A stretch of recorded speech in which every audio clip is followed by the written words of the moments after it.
Hebrew history and prophetic books. 8. Incidents during the Captivity. AM 3445 to 3497,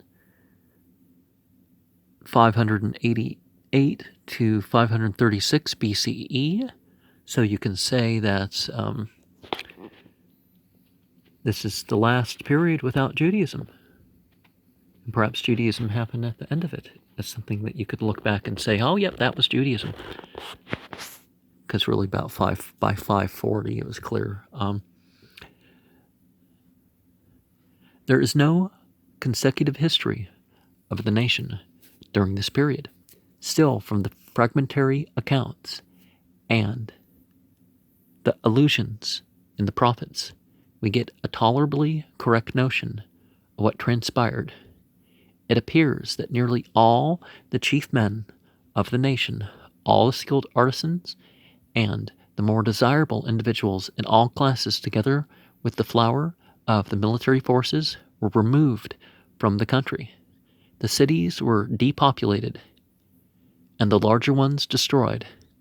The captives were placed in different localities, a large portion of them in Babylon and its vicinity, but many also in the distant provinces. The poorer and less influential of the people were permitted to remain in the land, and provision was made for their protection and government. But there appear to have been dissensions among them from the beginning, and mutinous quarrels were attended with assassinations. There had been for some time an Egyptian party, and this party after a time prevailed, and against the warning and remonstrances of the prophet Jeremiah, they emigrated with a large proportion and the remnant of the people to Egypt, leaving the land more desolate and abandoned than had been intended. The people who went into captivity under Nebuchadnezzar appear to have been, for the most part, in comfortable conditions, though some of them were subject to hardships and serious persecutions.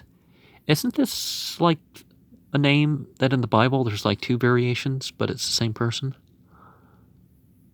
And isn't like 666 or 777, something like that, what it adds up to, or between these two, the midpoint or something?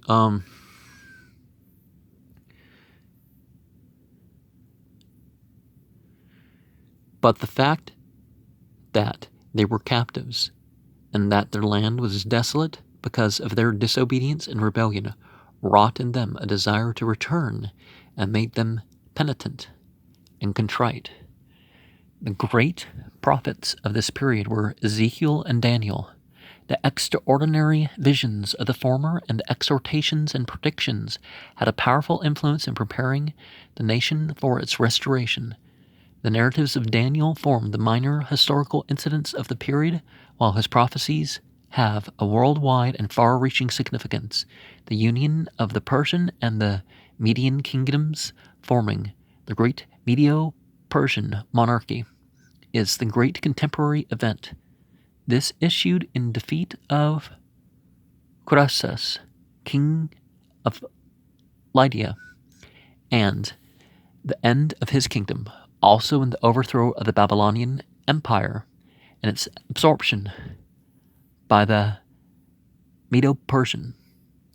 It was the age of Pisistratus in Athens, and of Servius Hostilius in Rome.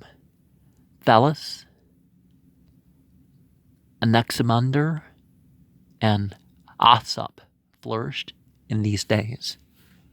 What arrangement did Nebuchadnezzar make for the government of the remnant left in Judah? 2 Kings 25:22-24. How was this appointment apparently received by the chief men who were left in Judah? Jeremiah 40, 7 and 8. What counsel did Gedaliah give them? 9 and 10. What other parties gathered to him? 10 through 12. What suspicions were excited concerning some of these men, and how did Gedaliah return the matter? Verses 13 through 16. How did this alliance eventuate? 12, not 12, 41, 1 through 3. What further outrages were committed by the insurgents? Verse 4 through 10. What counter-revolution took place? Verses 11 through 15. Where did the recovered remnant settle, and for what reasons? 16 through 18. To whom did the leaders go for advice, and what did they promise?